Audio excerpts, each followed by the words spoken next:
Hello,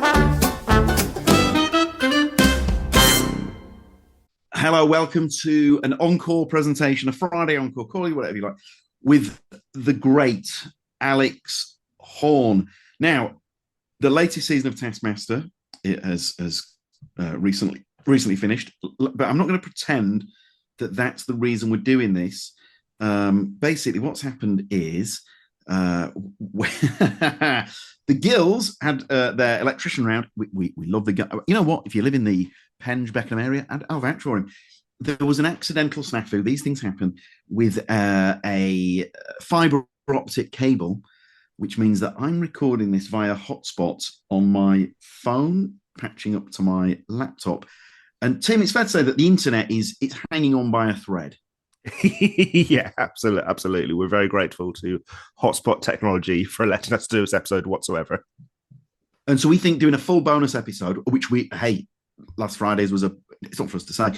Last Friday, I think it was the best podcast ever. No, we love it, but also in the interests of, I think, sanity, we'll go for the Hornmeister. But Tim, I think it makes sense. The recent. By the way, did you see that coming? Spoiler for the season that's just finished. In case you know, the thing with spoilers as well, you could say the end of The Great Escape, which was made in 1963, Steve McQueen crashes his motorbike. Someone out there is going to be, oh, well, thanks for ruining that, you know. Absolutely. So I always got to be careful. Did you see Maisie winning that? Did you see that coming a mile off? I didn't see it coming a mile off at all, actually. It sort of caught me by surprise. I thought it was a great series. I thought the whole cast really came together. I thought it was brilliant. And I thought Maisie was fantastic. But I didn't see her winning, if I'm very honest. She started off in sort of getting very angry at Greg the whole time because she felt she's been marked unfairly. But yeah, a fantastic series and a very worthy winner. Yeah, by the way, hang on. We've not done this on purpose. I promise.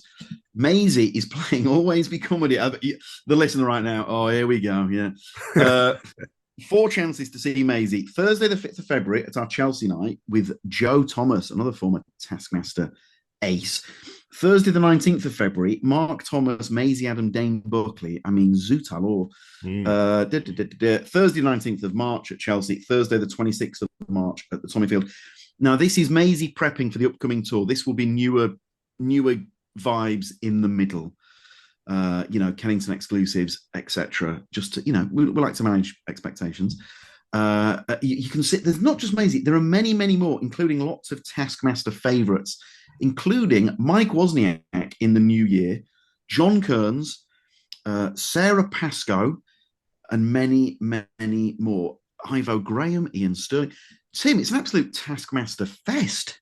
Absolutely. Well, I believe the series which just finished was series 20. So that means there have been 100 Taskmaster contestants, let alone the celebrity specials at Christmas. There are a lot of Taskmaster comedians at this stage. God, you're absolutely right. Also, the great thing about that show is, Tim, there's so many comedians that we would love to see on Taskmaster. Yeah, absolutely. Oh my God. Right, give us your, in no order. Oh man. Give us your top listeners, send in your top 5 comedians you would love to see on Taskmaster who haven't done it yet.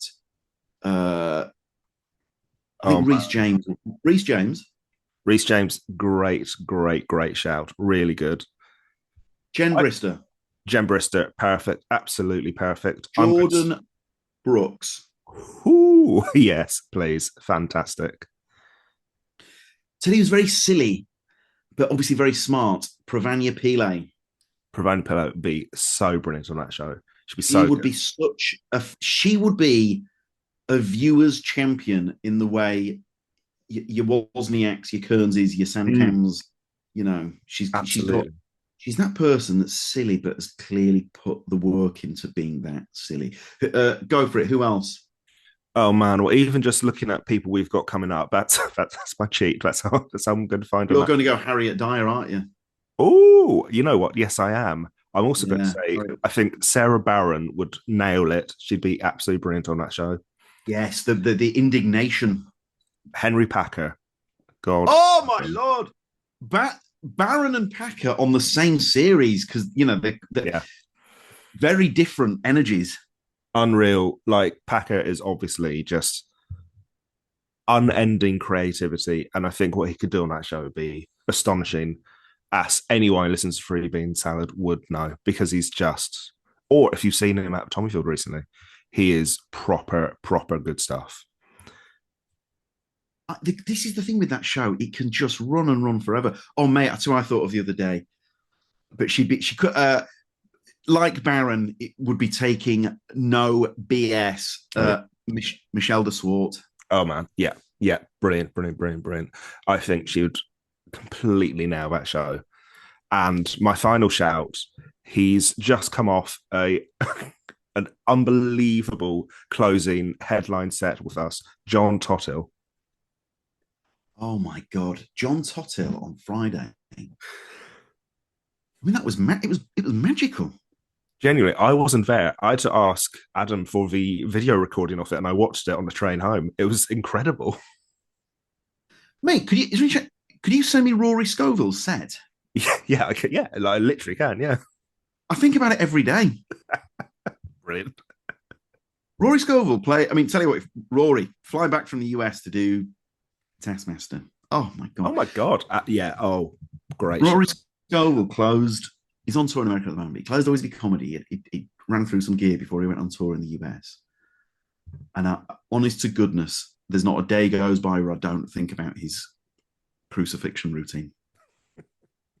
It was, yeah. I can't spoil it, but the line, "Thank you, Jesus," is, I mean, we're talking about unending creativity. Rory's just a incredible stand-up, and he posts a lot of reels, so you can while away the hours with incredible stand-up. Do you know what I'm going to do? I'm going to email Rory to say I think I've completed Rory on YouTube. No way. That's amazing. There's a lot of it too. He's very prolific. Mate, such a heavy heart that I said that. Maybe we should have done a bonus episode because we've almost hit the time. Right, here he is. Hopefully we'll see you at an Always Be Comedy soon. Be sure to come over and say hello. If you know a fibre optics person, just in case it doesn't work out today, drop us an email. Anyway, here he is. Hang on, we've not talked about, and we've not. Tell you what, Tim, we would sound like Kevin Keegan. We would love it. We would love it if we could do an Alex Horne episode at the Tommyfield. Yes, absolutely. I think we're going to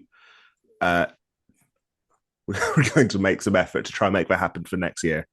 I think he's been very I was going to say he's been very busy recently. I can't imagine when he hasn't been busy in the last decade, but particularly busy at the moment. Horne Section are touring. Taskmaster is just, Taskmaster just finished, but there's 3 more episodes coming before the end of the year. Let's try and get Alex Horne 2026 live from a Tommyfield. You know what? It's our Christmas wish. Now you might think it's too early to say to Tim. I did we had the Martin Lewis festive special on Tuesday, and the set up in Manchester. The set was so brilliant, and I said to the crowd, I said, "Who else feels Christmassy just for looking at the set?" And 230 Mancunians all went, "Way!" Great. So I've gone early on Christmas. I'll be honest. I'm not far off. God, I walked to Tommyfield via Vauxhall. Vauxhall now is a big Christmas tree. That's helping. That's getting me there. Oh, have they gone early as well? They have. I think they've gone a bit early. Yeah, I love it. I'm all for it. Tim, if there's one city we could do and always be comedy outside of London, I think Manchester would be the first name on the team sheet. I've got such a soft spot for that city. I think it's incredible. God, I'm now thinking about it too. That's possible. I would love that. I would absolutely love that. I mean, how would you do? I mean, logistically would be so hard. I don't know. I think once you the only worry is once you franchise. Right, I'm going to name a name. Jamie Oliver franchised the Jamie Oliver restaurants, and then it's just hard to maintain quality control. All right, I know you might be thinking, calm down. You're talking about one gig in Manchester. You're not talking about a chain of 100 restaurants. Yeah. Anyway, food for thought. Here he is, the great Alex Horne. I don't think we've ever started off an episode of the podcast by just saying thank you. But Alex, I'm going to do it. You know me as a schmaltzy cheese ball. I think Tim Lewis will back me up on this, the impact that Taskmaster has had on Always Be Comedy, and I've said it to you before privately, but do you get this a lot? Do you get people thanking you a lot? Because what Taskmaster's done has put a spotlight on so many comedians. Wozniak straight out the gate. I mean, there's so many, but you know, Brady, Sanders, Kearns, Ranganathan. Yeah, it'd have been nothing. That lad. Skinner, Gidroich. Yeah. But do you get this a lot, Alex, of people in comedy saying, thanks, mate?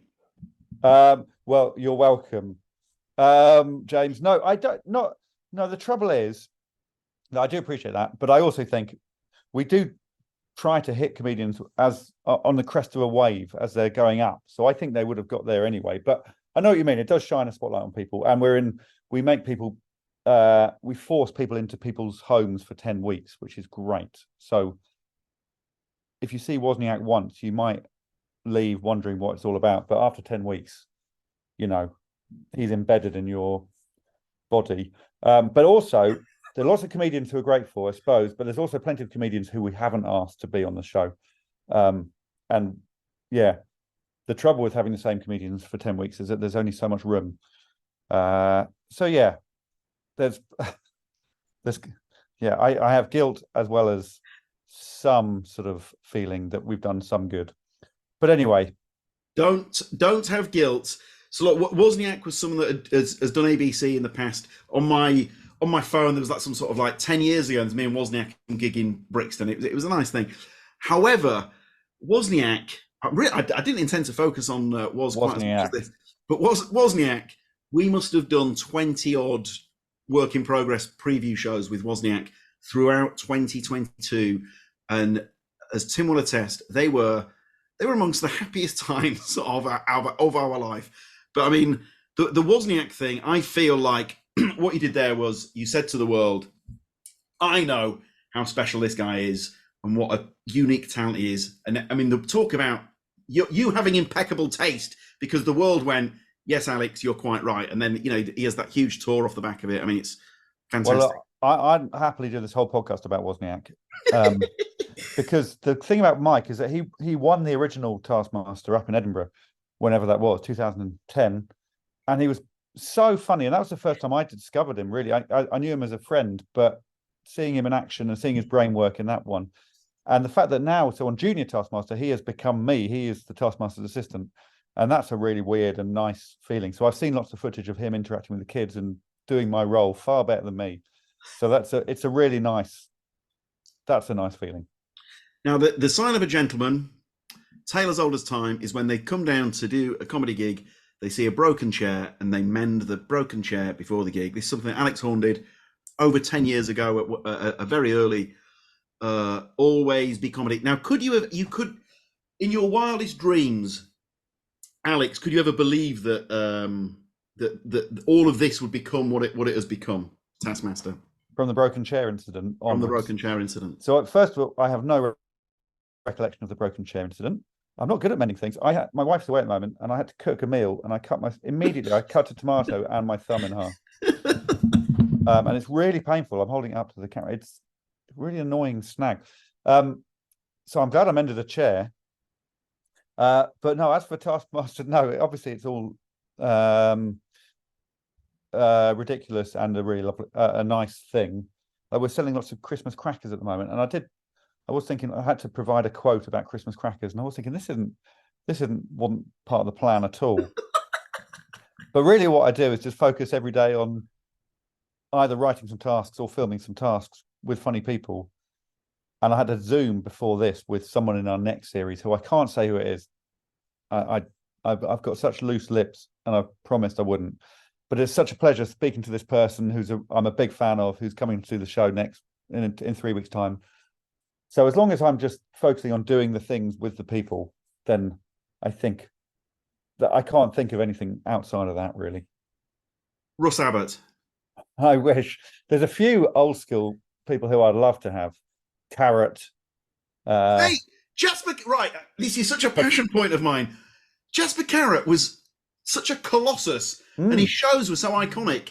And then for whatever reason, he should be. I feel like he should be taught in schools, but he's not talked about in the way that he should be. You know? Yeah. I don't think he needs. I think he's fine. Sort of career. He's not sort of chasing things. Is he? Pasquale, I think, would do it, and I think he would be great. But it's a big conversation, because if you're having Pasquale, you're not having someone else. For sure. And it's 10 weeks. Do you want 10 weeks of Pasquale? I don't know Pasquale. I've warmed up a couple of last legs recently. Pasquale, as the kids say, understands the assignment. Has he been on last leg recently? They get him on for like visual gags. So there's something like Hilsey says something like there was a sexually aroused pig in the news or something like that, and then Pasquale walks on as a pig in full like S&M gear, right? And he's doing badinage with the boys. He's wonderful. Are they mistreating Pasquale, or are they? Pasquale loves it, and then I've stayed for a chat after a show because I love the old school, and just chatting about showbiz with Pasquale after the record was I once met Abbott. I met Abbott and got to tell him to his face what he means to me, and what a guy. Is he 6'5" or something, or is he so tall? And I'm not a tall guy, so I look up to him in every respect. But I was able to tell him that a family holiday in like '85 revolved around seeing him in Bournemouth. Such was the level of fandom, and I don't think. From what I hear, Abbott doesn't hear this enough, and so he liked the moment, you know.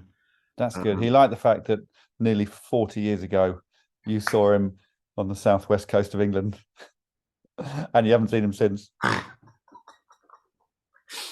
Yeah, really made his been day downhill.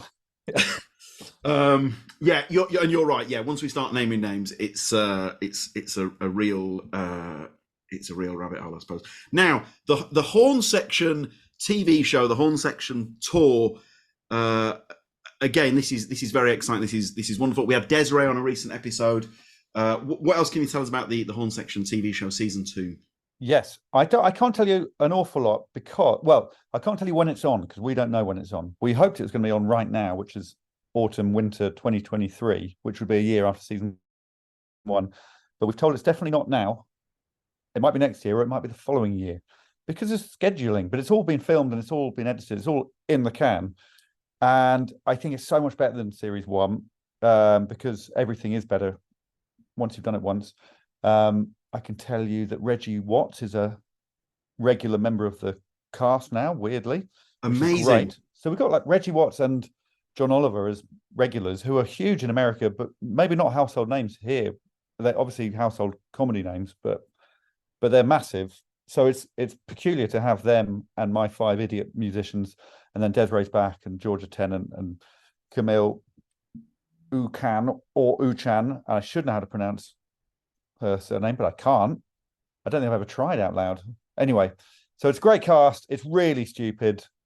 We've gone for special comedy guests rather than so the series 1 we had people like Dr. Ranj, who was great, but we've kind of figured actually we're giving a lot of lines to these people. So someone like Kyle Smith Bino or Stevie Martin are, they're proper funny people. So we've gone down that line. So yeah, Stevie and Kyle are in it this time, and they are so funny. Tim Key's back. So yeah, it's a great lineup. I can't wait for people to watch it, but I think I might have to wait years. John Oliver, is that someone that you know from back in the day? It is, yeah. It's so funny, isn't it? He's so huge in America, but he's so ordinary as a man and normal. And he said yes straight away to the first series, said yes to the second series straight away, which seems mad, but we managed to use people's time. What we film it quickly. And then the tour now. Oh my God, the Horne Section live is extraordinary. To anyone who's not seen you guys live, what would they expect? What would they see on the tour, Alex? It's so sloppy. But I think the older you get, the more you get away with. So it's 6 people in their near 50s, 5 of whom are very talented, and me in charge of them. So we've got half of it is well-rehearsed songs and the odd half a dance, and the other half is sort of mucking about. So it's musical improvisation and musical. I hate the phrase musical comedy because it's not. Actually, I don't hate the phrase musical comedy because nowadays, if you think Bill Bailey or Bo Burnham, I suppose, or Reggie Watts, these are all really cool, credible comedians who we would love to be associated with. Whereas I think in the old days, musical comedy had a slightly tarnished reputation of just changing the lyrics to songs. Yes. So yeah, I think it's a really fun night out. There's no audience participation, but the audience is involved. It is loose. There's some swearing, but it's appropriate. Kids really like it. It's a good one to take your kids to, I'd say. And yeah, we're on tour from March next year till the end of the year. Just 30 odd dates, sort of across the nations. But we've obviously instantly had furious people saying, "Why aren't you coming to Aberystwyth?" And the reason is because we're sorry, but we're quite busy. So we can only do a very small number of gigs. We can't do gigs at the weekends or Fridays, and I'm filming a lot. So we just had to pick and choose 30 places. So I do apologise. There's nothing wrong with Aberystwyth, but we're just about covering a reasonable amount of ground. I remember seeing the Horne Section, and you did that story about. I think I might have seen you do it in stand-up as well. And the reason why I'm bringing this up, I did this to Mrs. G the other day, who does not laugh at.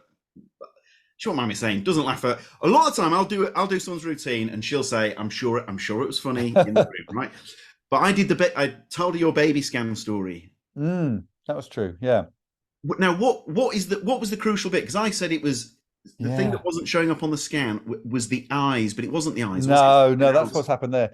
No, so this is the spine. So I don't do stand-up anymore, really, except with a band. And I also don't do a lot of the material that I used to, because that was the material about when I had babies. Now I've got fully grown children. So I don't necessarily remember it. And I have never written down any of my material. I don't know if you have. So this is what I think it was. Yeah, you do it. I'm going to get it wrong, but you'll see what I mean. You go for the baby scan. Thanks very much. And then you leave. And then Mrs. H says, "Could you see a spine?" Or when I said to Mrs. Gill, I said eyes. But as I was saying it, I was like, "I think it's eyes." And you were like, "I remember it, James." Yes. You've got it. But I was listening, and my wife was being scanned. So she was there, but she wasn't listening because she was too focused on the screen. And the doctor wrote down all this thing saying, yes, head 3 inches, abdomen 6 inches, no spine, and then carried on. And afterwards, outside in the corridor, I said to my wife, "That sounded great. It's a shame it hasn't got a spine." and she'd missed a bit, so she sent me back in because I was too I didn't mention it at the time, so I had to go back into the doctor and say, "Just checking, does the baby have a spine?" So I was too spineless to ask about my spineless baby. I think that was but it was a true thing that happened. Yeah, you'd rather not have the awkwardness of having to go back into the room. So you were prepared to carry on the rest of your days not knowing if your baby had a spine because the social awkwardness of going back Yeah, hang on a minute. Are you worth having another look for this spine? I'm sure it'll be fine. Do you ever miss? I think I know the answer to this already. Do you miss stand-up or not really? Oh, I wonder what you think the answer is. Well, I'm guessing no, because you're a busy boy. Well, no, I do miss the camera. So I was saying to you before we pressed record that I enjoy seeing your posts on Twitter about the lineups, and you always pose in the same corridor, and that's the bit that looks so much fun. I don't miss the travel, but so my outlet is doing stuff with the Horne Section, and actually I've thought about the questions you're going to ask me later on, and most of the people that I want on my fantasy gig are from Horne Section gigs because that is my comedy world. Perfect. So no, I don't miss it because I've kind of still got it with the band, and I don't miss it's scary writing new material, especially when I hate to admit it, but I'm quite well established thanks to Taskmaster so people will have expectations that I might be funny, and I don't want to do old stuff. So coming up with a brand new set, that does scare me. You know, you worry that my brain doesn't work like that anymore because I haven't had to sit down and write material for a long time. So Junior Taskmaster, what a wonderful thing. Rose Matafeo, Wozniak, glorious. I think we might have talked before a Zoom gig or something like that, or maybe exchanged emails about how you loved the one-offs where you get slightly different guests on. Is there any scope for another Taskmaster, a different Taskmaster spin-off? I do worry about diluting the brand, James. It's a fine line, isn't it? Yeah. So at the moment, there's a lot of it about the Taskmaster, but I think it's just about fine. And the spin-off, the Junior will be the first spin-off, the first. Yeah. So the celeb ones is once a year, and that's fine, I think. And they're really enjoyable, but once a year is probably enough. And Junior is going to be really interesting. So I've seen a lot of it. And the difference is it's 9 to 11-year-old kids. So they're not, they're funny, but they're not comedians. And they're also not 15-year-old kids. So they might be smart, but they don't know how to use a screwdriver, or, there's a limit. And so actually you don't see the same kids for 8 episodes. We have 25 kids that sort of go through to semi-finals and finals. Sorry, there's a lot of detail here, but I think we're going to see how this one goes. And I think it will work partly because Rose and Mike are so good, and kids it's great to celebrate kids getting off their screens and being kids. And Bake Off does that really well, partly because of Harry Hill. So in short, let's not do any more spin-offs for a bit. Sure. But you never know. But I do worry about looking like we're milking it, or just people being sick of it. Yeah, and you're good, and you'll have such a good gauge for that as well, won't you? Well, I hope so. I mean, we're on 20 weeks of the year, which is already quite a bit. And you want it to be special rather than a staple. So Richard Osman's House of Games is quite interesting because that's on all the time. They do thousands of episodes, but you don't get bored of that. But then maybe it's it's a studio show, and it's slightly easier, and this is a horrible phrase, to churn out. Yeah, and also I don't really want to replace Greg too often, as in we don't want to. Rose is doing something completely different to him, but if there was a third Taskmaster, that gets a bit blurry, I think. Now, this might be me as a comedy anorak looking too much into this. The Thursday night slot in the history of comedy is such a special slot. Did that play a part? I think back to being a teenager and looking forward to, say, Dave Allen on. I'm really waving this pen around. Dave Allen on. It's got one of my kids' erasers on the end of it. Yeah, I thought it was a dart for a bit, just so you know. I was. It's got a really lovely weight. I've never noticed this before. But Dave Allen, I think, was on a Thursday. British Empire, Red Dwarf, and on and on and on. Was that in your mind the Thursday? It was. So we used to be on Tuesdays on Dave. I think it was Taskmaster Tuesday in our head. Yeah. And then the whole move to Channel 4 was, for me, all quite simple. I mean, it wasn't straightforward because we had really good friends at Dave, and we owed them a lot because they were the only ones who had any faith in us, and they kept recommissioning it. But we got to the end of the contract, so we didn't do anything sort of nefarious. But just moving to the Thursday night comedy slot at 9 o'clock on Channel 4 felt like such an amazing thing. And I think for me, and I can't remember, in my head it was on Thursdays, but Ben Elton, actually, watching him when I was 16. Was that on Thursdays on Channel 4? I think it was. Oh no, I'm thinking of? I'm thinking of when he moved to the BBC and did the incredible Man from Auntie. Yeah, I am thinking Man from. Was Bill Bailey on Channel 4 at Thursdays at 9 o'clock? Maybe. Would that have been Black Books? No, I think he did a stand-up series. Did he really? Oh, look, I don't know. But yeah, but the answer is yes, definitely, even if it's a bit rose-tinted in my head of that time slot. But yeah, just, just Channel 4 comedy, there's so much history there, and being a part of that is great. And I don't know, I really hope that comedy still goes on telly, because it's it's a slightly changing world out there, James, with YouTube and so on. Comedians don't need telly as much. Listen, I'm such a cheese ball. I'm not just glass half full. I'm just grateful to have the glass. But I think maybe I'm wrong. I think it will swing back, comedy and telly. Yeah. Is that so? That hope? Yeah. it's just really hard to get things made. So, you know, if you think of Vic and Bob and all the things they've done, and then if you look at now, like, where is our Vic and Bob? Like, or for kids now? And they're probably on YouTube, maybe. So I don't know if it's a worry. It's just something to be aware of, and it just makes me grateful that I can piss about with Greg on the telly every week, because it really is. That's all it is. It's just pissing about, especially in the studio. We're getting slacker and slacker in our prep. You know, we do bounce off each other just naturally now, so we don't prepare anything really, and we just muck about. And Vic and Bob are definitely our icons and idols and heroes. But there's so few chances on telly to really muck around. You know, most things are pretty carefully put together. I guess actually Last Leg is quite a good example of stuff that's done on the hoof and it's live, which is amazing. There's not many things like it. What those guys do is, I was speaking to Josh the other day, it's like any vintage Barcelona fans, they're sort of doing like comedy tiki-taka. Yeah. You know, you could underrate them, I think. You can underrate them and what they're doing.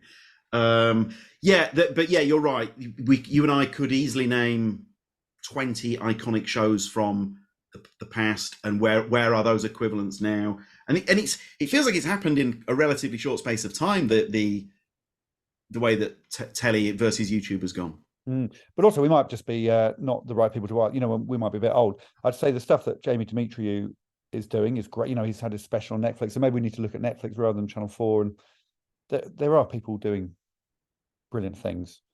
But it just, I don't know, it feels slightly more serious now somehow, telly, because there's not much money around, so the commissions can't take as many risks, I think.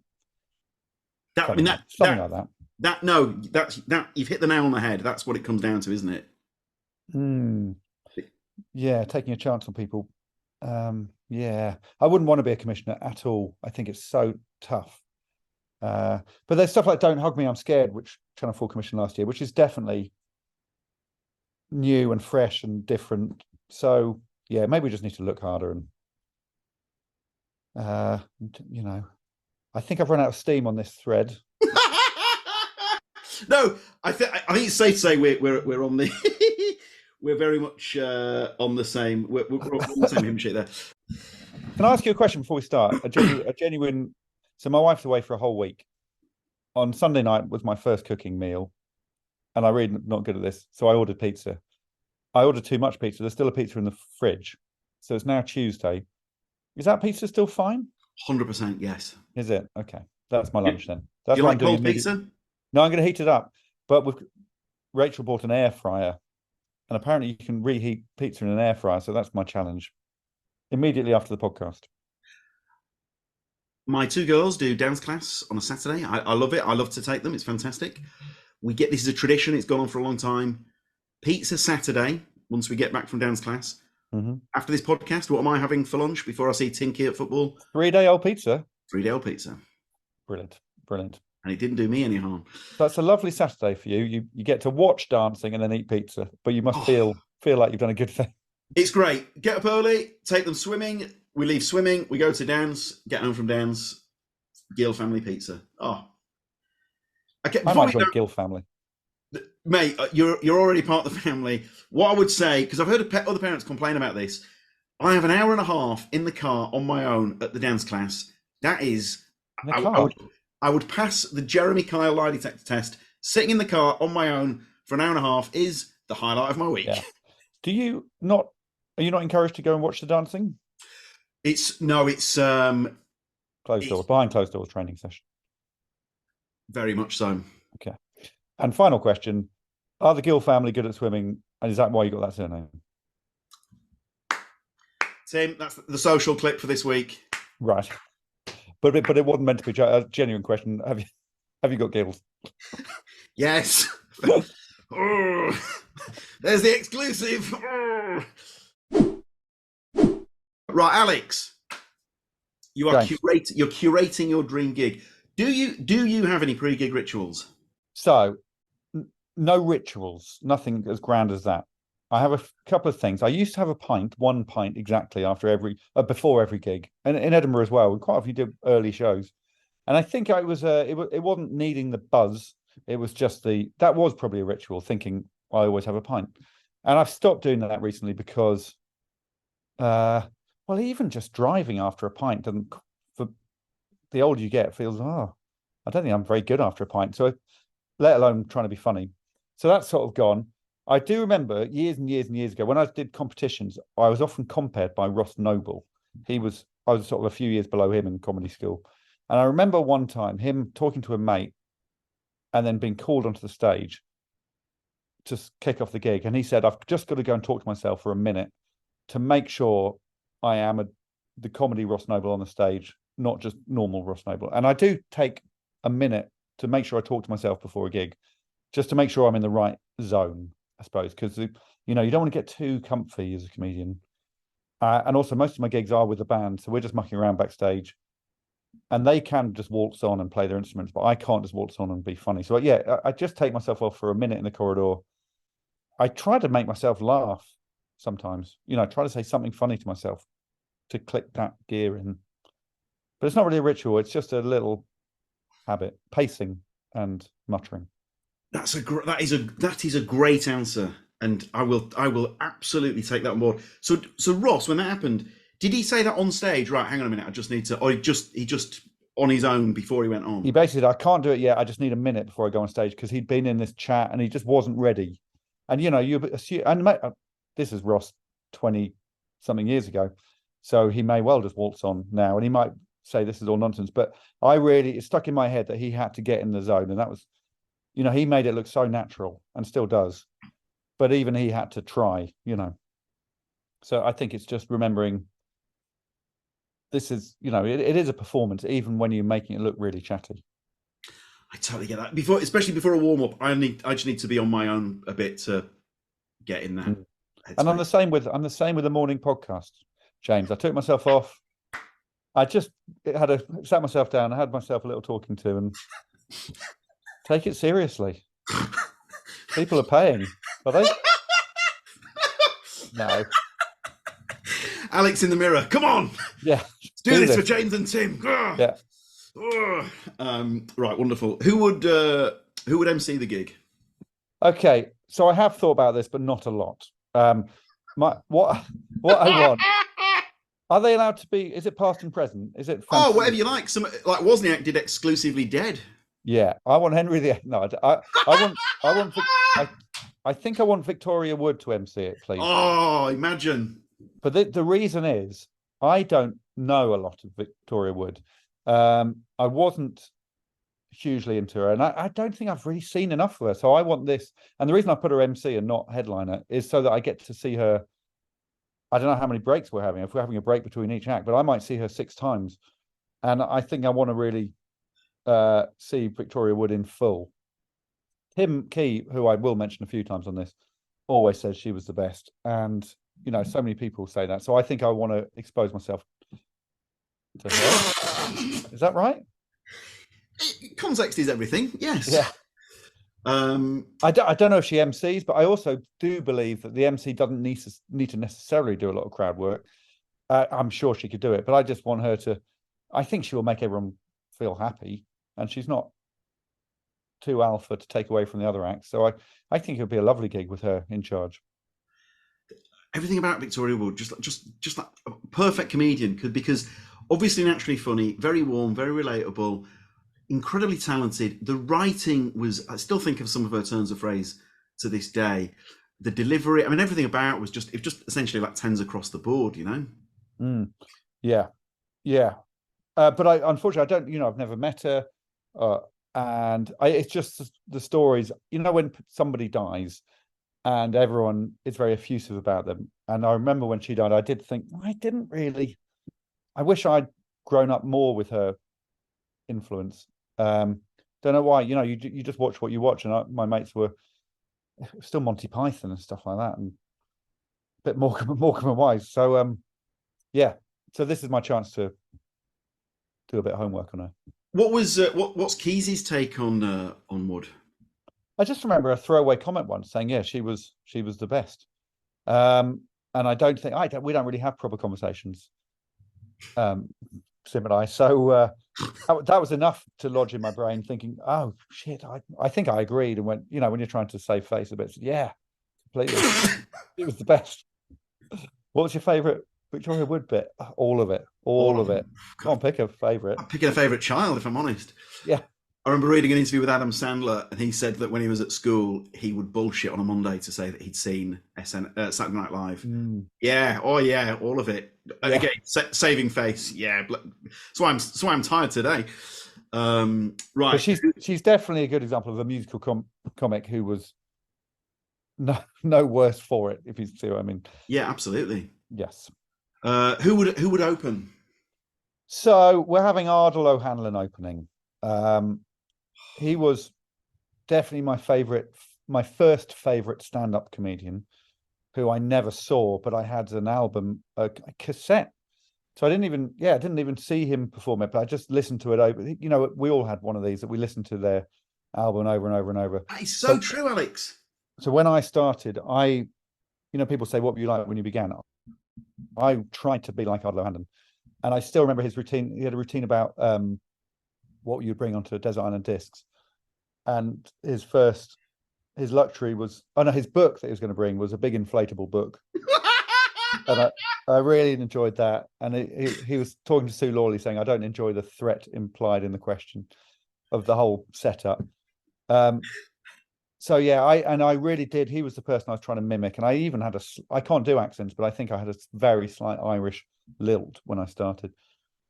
So I really want to see him in person. My problem with Ardal is that when I first saw him for the very first time was in Melbourne Comedy Festival, and he did a slot on the Horne Section, and it was maybe the worst section ever in the history of the Horne Section. For some reason, it didn't work. He was really funny. We weren't on the ball. The audience didn't get it, and it was such a shame. So I think that's the first time we'd met, and I think he must have gone away thinking, well, what was that all about? It was, sometimes things don't work. But then luckily he did Taskmaster, and he was, I don't know if we were friends, but we got on really well, and he was so funny. And he lives in Dublin. And what I really enjoyed about getting to know, so I get to know these comedians, and that's the real thrill of it for me. And he invited me to play tennis with him. He plays so much tennis, which is so funny. He's a member of a club, and he said, yeah, come over and play tennis with me in Dublin. I never have, and I'm sure I never will, but it's in the back of my mind. If I ever am in, and we are touring in Dublin, so I'm going to try to follow this up. But I think he would do this gig for me. And still so funny, so gentle and nice and proper. Serious man in private, as in silly, but he's thoughtful, and he's a novelist, and his novel is dense and clever.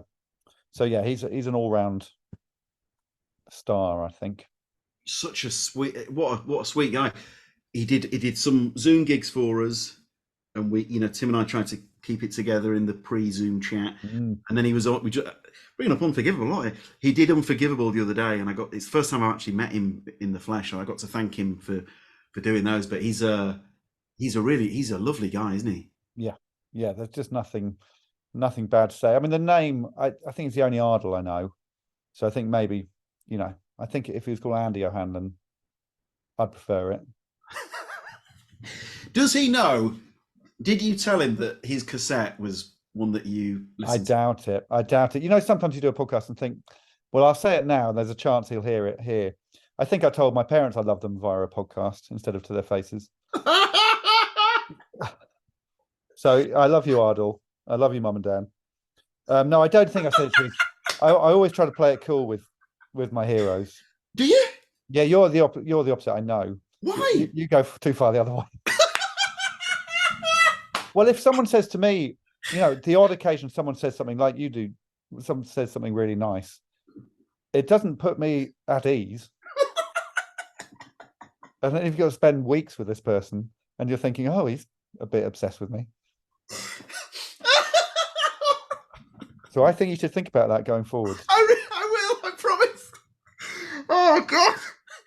Mine was my cassette was Ben Elton's Motormouth. So I mustn't ever say that to. I think Ben might like that.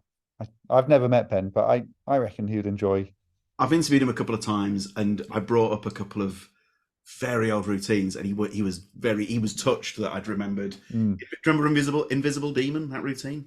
No, Everyone's got I would have seen it. Everyone's got an invisible demon. Mm-hmm. And so he says the invisible demon is you've got a new girlfriend, you meet the parents, you've done a number 2 in the loo, and you're flushing it, and the invisible demon is holding on it at the bottom of the toilet to the extent you're flushing it so much that you can hear your future mother-in-law going, "Is Benji unwell?" You know, it's yeah. It's all that. Nice. Right, Ardle, wonderful. Who would middle? So a bit more of Victoria, and then she's bringing on. Well, I wonder if you know this person. She's bringing on Otto Kuhnler. No. Great. I'm not saying any more. No, Otto Kuhnler is. I don't know how you describe him.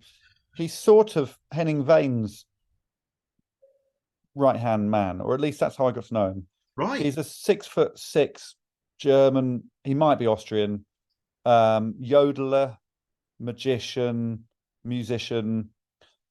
But he's so funny. He's one of the funniest people I've seen. You know, just someone who's. I could watch him all day. There's a bit of Tommy Cooper about him.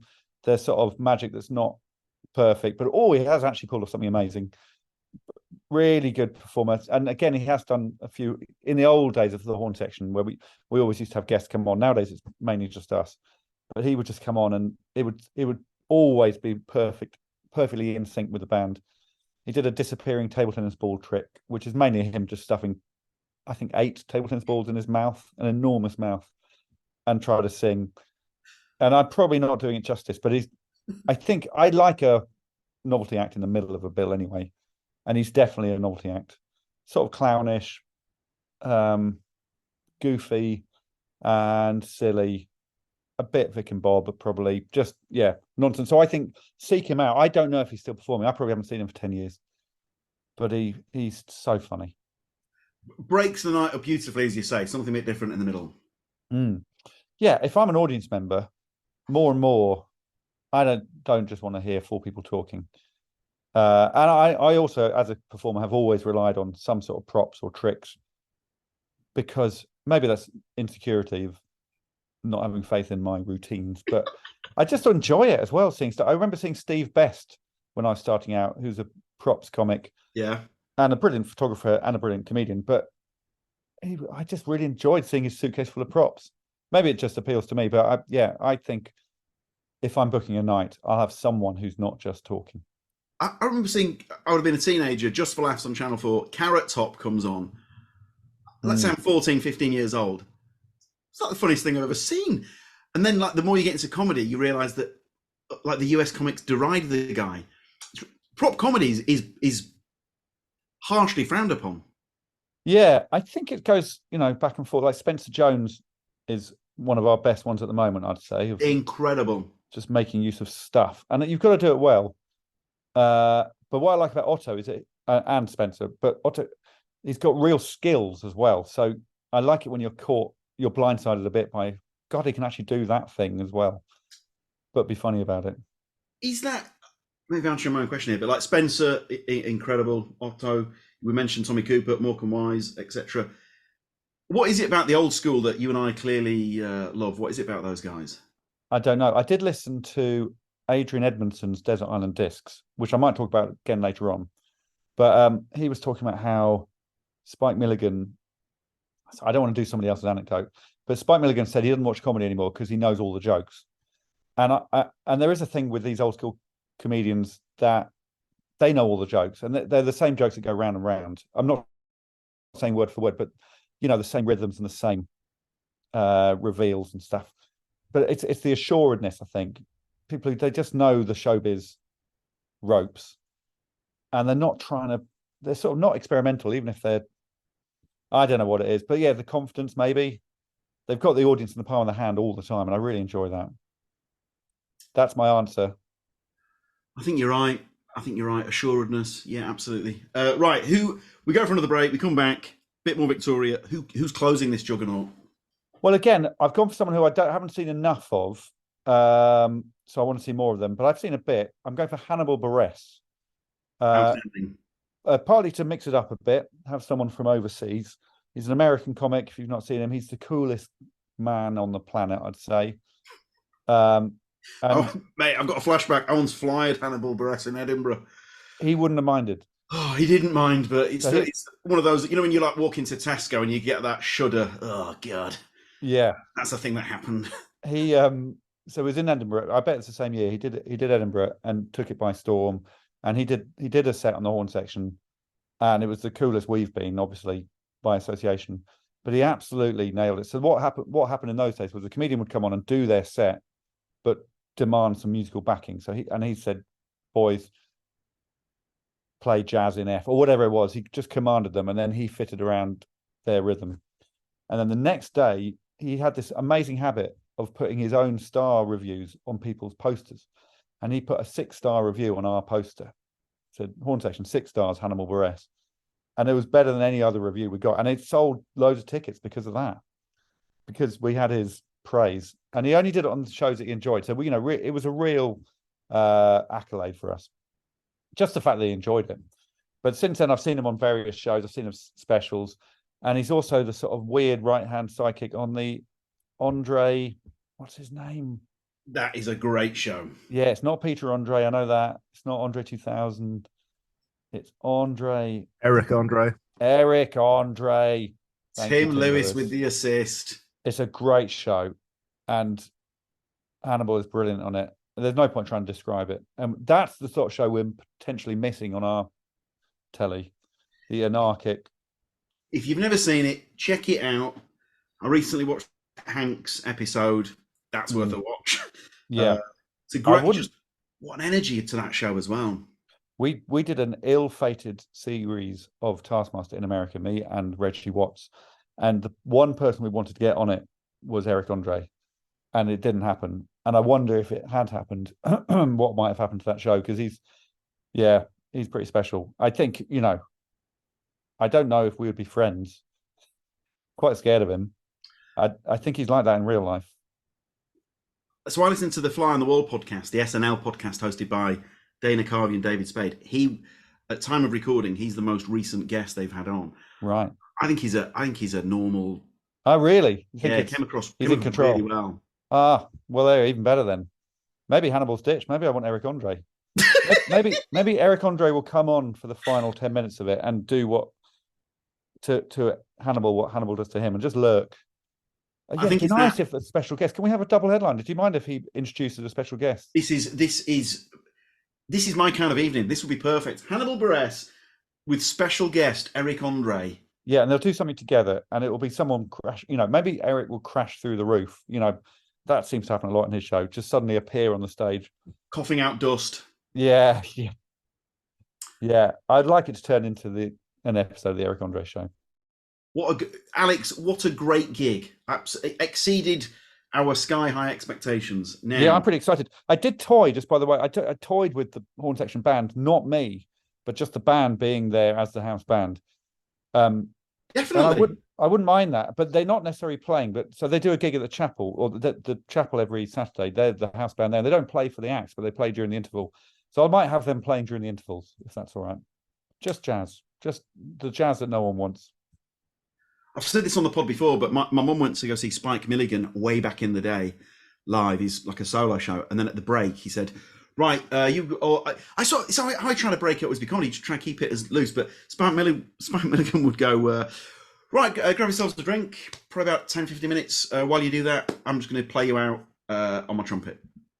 Brilliant. Stood playing the trumpet while everyone got a drink. Yeah, amazing. Nice little touch, that, isn't it? Yeah. Now, has there been an incident at a gig that you would somehow love to replicate at this gig? There is, but it's a blurry memory. And what I'm trying to replicate is an era of my life that I don't have any recordings of, no photos or anything. So it was maybe my second Edinburgh show, maybe third Edinburgh show, but the previews. So what we used to do, and I guess people still do it, is you travel around the country with a half-baked show to audiences who have no idea who you are or why you're doing this weird extended show. So it's me and Tim Key. Me and Tim Key doing, I think, a show about body language, an ambitious show with sort of multimedia stuff in Exeter, in a gig run by someone called Dave. and it was too drunk for us. And a man walked across the room to go to the toilet, and there's the door. He thought it was a door. It wasn't a door. He couldn't get through, and then he puked on the wall halfway through the gig. And actually, it was just what we needed. It really made the gig, and it was, it's horrible, but it was funny, and it was sort of, we definitely needed this incident. And then it was fine from that point on, especially because the show all about body language, and that's quite, well, I don't know what form of language that is, but it's definitely quite loud. And I just really remember the incident, and I'd love to, if there was CCTV footage of that gig, to watch that back. But I think Tim will remember it, probably in more detail than me. But yeah, that I wouldn't mind that happening during this gig, not during Victoria.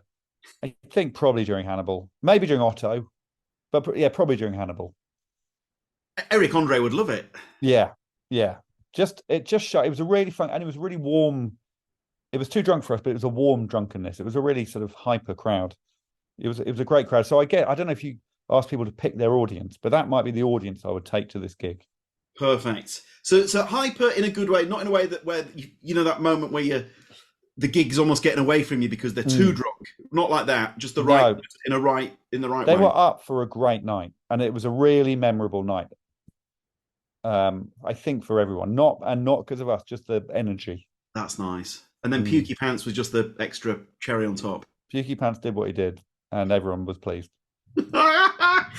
Perfect. Now, is there an incident that under no circumstances can happen at this gig? There is, and it is with Tim Key. So this is we're zooming on 4 years later. So this is post Edinburgh, where you've done the show and it's done reasonably well. So then you do a tour, but again, you're not well known enough for it to actually necessarily work. So Tim and I were booked to do a gig in Bangor, Northern Ireland, and actually this was our first Edinburgh show. So it was called Making Fish Laugh, and it was a scientific exploration of what makes people laugh. So we were booked into this gig, and we turned up, and it said adult comedy night in huge writing from the outside. No mention of us, just adult comedy night. And then we went inside. It was a maybe 95% male audience. And the gig had already started when we got there, but it was only us on. But the gig had started because they put a huge screen up with a Billy Connolly DVD playing. No! And they were loving it. They were loving Billy, understandably. And after about half an hour, it was our turn. So we sloped on in our suits. The guy literally just pressed pause on Billy. So he was still behind us. And we started, and it's pretty dry stuff. And after about, I reckon, 8 minutes, we said, okay, do you just want to put Billy back on? And they all said, yeah, we do. And it was nice. No one was mean, but no one had laughed at all. There was no noise. We'd been 8 minutes of silence. So we went off. They pressed play on Billy. Everyone had a lovely evening. We went back to our Airbnb or whatever it was. It was not an Airbnb, a B&B. We didn't even leave the room. We were too scared of seeing anyone. So we ordered some Chinese up to the room. That was horrible. And then we went home, tail between the legs the next day. It was such a waste of 2 days. But that can never happen again. There's so many poor decisions. That is absolutely extraordinary. Yeah. We were the wrong book. I don't know how we got the gig. Everything was wrong about it. But there's no compare or anything like that. It was just us, just an organizer who thought, well, this is comedy. And, a screening of the Billy Connolly DVD isn't a bad idea. But we should have warmed up for yeah, terrible. Who thought that was it? But who at the venue thought, let's put a Billy Connolly DVD on before the... Yeah. Yeah, I mean, there's some logic to it, maybe, if we'd been what the audience wanted, but we really weren't. And they were very polite. And my wife is Northern Irish. I've spent a lot of time there. Sure. It was never going to work. It still wouldn't work now necessarily in that room.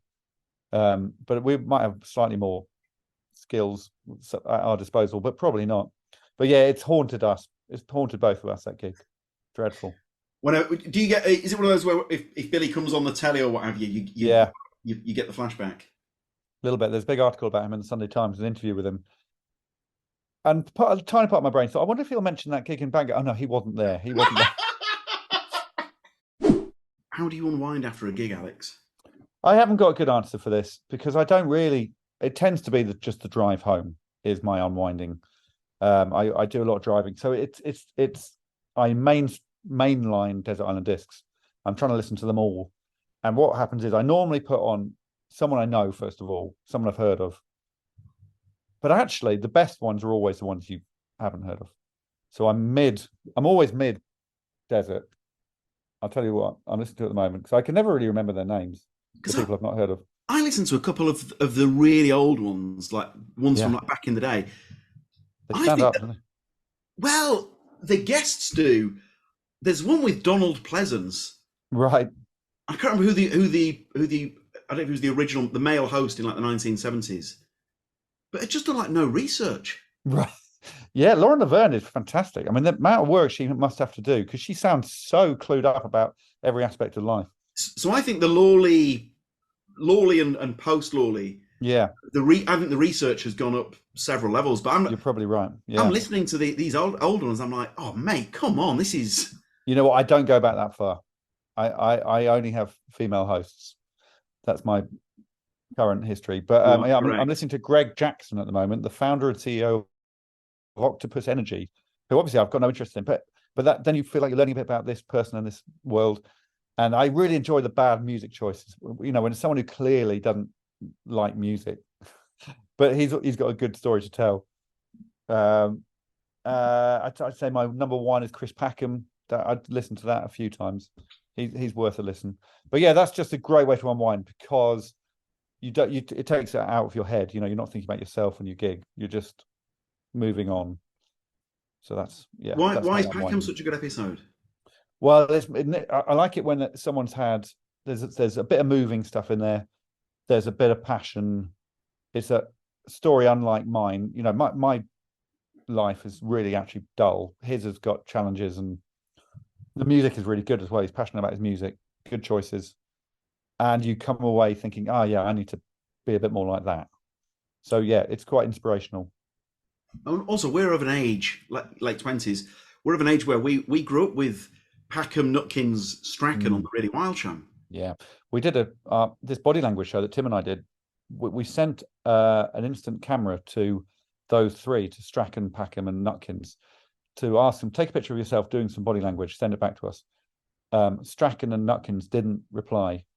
Packham had a picture of him and his kids all giving us the two fingers by a boat in a harbour, which we put on mugs and gave away to the audience. And I've still got my Packham mug from 2003, I think. We also sent one to Gordon Strachan, and he did also send photos of himself saluting, which was, such a nice thing. Oh, I did TalkSport a couple of years ago. I'm from Leeds. I'm a Palace fan, not a Leeds fan, but you sit in like this green room, like a holding lounge for when you're about to go on. Who's in there? Strachan. He's a big comedy fan. He's a big comedy fan. I got to tell him to his face, I've done the thing that we've already promised that I wasn't going to do anymore. And I said, I want you to know what you mean to the city of Leeds. And I said that midfield of Speed, Batty, McAllister, Strachan, one of the greatest midfields in the history of football. And I said, the city of Leeds, you've got such a special place in their heart. It meant so much to him. And I love unapologetically, and maybe because I'm not a tall guy as well, but I love Strachan so much. And then he told us about how much he loves comedy. He went, he'd go see Kevin Bridges before Bridges was famous, and has seen Kevin a lot. He goes to Edinburgh all the time. Yeah. And then he told us a story. He's like, I don't know how you guys do what you do. Because Strachan's a funny guy. He's objectively funny. And he goes, as you can imagine, on the after dinner circuit, the ex-footballer circuit, he says, I go down all right. He's not been arrogant there. He said he once got booked to play Wentworth Golf Club. He said he bombed so badly at Wentworth Golf Club. They invite him back, or he gets invited to do stuff there, and he's like, I can't do it. And he says it's so bad, he'll be walking down a street and someone will walk past with a Wentworth Golf Club polo shirt, and he's got like PTSD. Yeah. PTSD. That's great to hear, because he actually came and watched our show with me and Tim. And afterwards, I know he didn't like it, because we couldn't find him afterwards. And he would have enjoyed the Billy Connolly DVD more than that. So we just weren't for him. I think he would absolutely love Kevin Bridges. I think he's a straight stand-up guy, which is Bridges is the best, I think, at the moment. So no, everyone's got their tastes. But I was disappointed. We just weren't. We didn't make him laugh. And that's showbiz. That's showbiz. We made, I don't know if there's any footballers we would particularly appeal to. Maybe Xabi Alonso. Oh, wow. Flying high as well at the moment in the Bundesliga. Has the bit, before we go, I've got to ask, who have you made laugh with your shows down the years? You know, like that celebrity, whoever it might be, has come. Who have you made laugh where you've gone, oh, I'm so pleased they went for it? Oh, I wish I had like a list of people. I guess my favourite person who we've sort of interacted with in the comedy way is Neil Hannon from the Divine Comedy. But he enjoyed us, and then he did a set with the Horne Section in at the Galway. Is that no? What's the Kilkenny? Yes, Kilkenny, and it went really well, and it was just that was our happiest time, I think. So it's people who've come and done stops in the Horne Section, I think. So Suggs has done it. Well, Suggs is a hard man to make laugh, and he seemed to enjoy it. Let's go for those two, because you just want them to go away thinking. And also musically, the band were desperate that they thought they had chops. It tends to be, if people have enjoyed the band, that's when I'm at my happiest. Wonderful. Alex, on behalf of Tim and myself and all our listeners and people who come to the comedy nights, sincerely, thanks for everything. Really, really grateful. You're doing a tremendous job, both of you. I did see the end of Rod Gilbert's set where he thanked the audience heartfeltly. Yeah, that was lovely. In a heartfelt fashion. Yeah, and I thought, God, people should do that more often when there's such a well-run gig like yours. So thank you right back, and your audience. Right, last thing, I might push and look here. I've written down, I should have asked it at the start, could you set a task for the podcast listeners? Would that be possible? So I do get asked to set quite a few tasks, weirdly, and we do so many series. We have a rap party most weeks, so we've got a rap party tonight, a Taskmaster rap party for series 16 and 17. And at the rap party, we try to not just have booze and food. We try to have booze, food, and tasks. So we're always overly ambitious, so I have to write some tasks that are put up around the bar, and this is probably top secret. This is probably behind the curtain, behind the cloak. Anyway, so here are some of the tasks that some of your listeners can do that some of the people might do at the party tonight. Take a selfie with loads of knees. Most knees in a selfie wins. You can't use Photoshop. So if your listeners want to send in, who can get the most knees in a selfie, there's things that are quite party specific, like order an exotic drink for someone you admire. Don't worry about that. Say milky the most times in a conversation without the other person saying milky. I'm going to do that one. Keep doing that thing where you pretend to be going down an escalator. Persuade someone to lend you a pen, then make sure they see you writing the word maggot on your hand. Largest maggot wins. Make a necktie out of loo roll, wear it with pride for the rest of the evening. There we go. There's a few. Do one of them. Superb. Sue Perkins. Sue Perkins. Sue Perkins. That should be a phrase instead of superb. Absolutely Sue Perkins. Alex, thanks very much. Thanks, man. Thank you. I'm going to have pizza now, and if I get food poisoning, it's your fault.